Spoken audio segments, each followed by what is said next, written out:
She called it a once-in-a-lifetime event. I called it Tuesday. The email came at 2:17 a.m. No greeting, no warmth. Just a glittering list of her Paris wedding plans and a single line at the bottom. If you want to be part of it, you can watch through the Google Earth window. LOL. I stared at it for a full minute, not because I didn't understand, but because I finally did. Before the fall. There was a time when Emily would run to the door just to see me pull into the driveway. Her tiny hands would grab mine and she'd babble about her day as if every second apart was too long.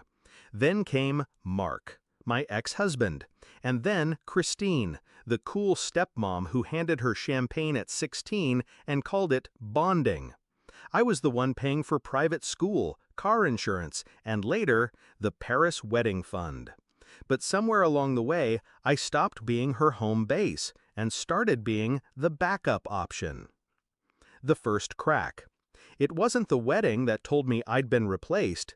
It was her 23rd birthday. She hugged me like a polite stranger. She posted a photo with Christine, captioned, "Thanks to the woman who's always been there for me." No mention of me. But I didn't cry. I learned long ago that tears only feed certain people. The email that changed everything. When the wedding email came, I saw what it really was. Not just exclusion, but humiliation. A public demotion of my role in her life, served with a sarcastic LOL. So I typed a short reply. Sure, enjoy your big day. And I meant it, just not in the way she thought. The plan. You don't raise a child for 26 years without knowing exactly how their life runs, and where it can stop running. I had co-signed the Paris venue deposit. I held the joint account where the final payment would come from. I had all the vendor contacts, because 3 months ago, she'd begged me to just help with the boring paperwork. She forgot who she was dealing with. Step 1. Silence. I stopped answering her calls. I let her think she'd won. The less I reacted, the more careless she became.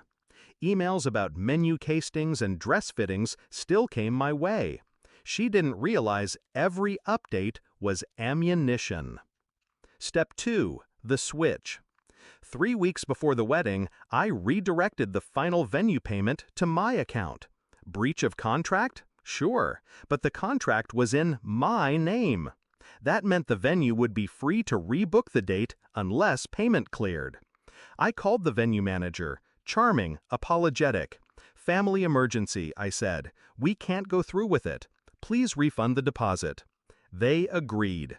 The Paris ballroom booked out to another couple within 48 hours. Step 3. The quiet collapse. I contacted the photographer, florist, and caterer. All contracts ran through me. I canceled every single one. The refunds came straight back to my account. I even called the string quartet she'd bragged about on Instagram. The lead violinist said, "Oh, that's a shame." I smiled. Yes, it is. The day before. Emily still hadn't caught on. She was too busy posting countdown photos from a rented Airbnb in Paris. At midnight, I sent one last email. Weddings are tricky. Sometimes you think you know exactly who will be there for you, until you don't. The morning of. She must have woken up to chaos. Her calls started at 5:12 a.m. Paris time. First 3, then 7, then 12 missed calls in under an hour. The texts were frantic. "Mom, venue says we're not booked. Vendors aren't answering. What the hell did you do?" I didn't reply. I didn't even open them. I was too busy making coffee, watching the sun come up over my porch. Somewhere across the world, my daughter was standing in a white dress with nowhere to walk but back to the car. The confrontation. She called from Christine's phone. I answered. Her voice was shredded. "How could you do this to me? To us?" I let a beat of silence stretch until I could hear her breathing hard, like she was about to cry. "I didn't do anything," I said. "I just stopped doing everything." You've ruined my life." "No," I said calmly.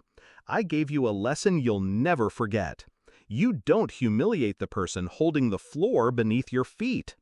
Christine tried to jump in, loud, indignant. I hung up. No mention. The aftermath. She tried to post about it online, but her friends wanted to know why her own mother had all the contracts in her name. Why she'd invite Christine but not me. Why she'd publicly mocked me and still expected my money. The comments turned. The sympathy dried up. In the photos she posted a week later, a courthouse ceremony with Mark and Christine standing stiffly beside her, she looked older, smaller. Reflection. I don't regret it. Not the money, not the silence, not the fact that she'll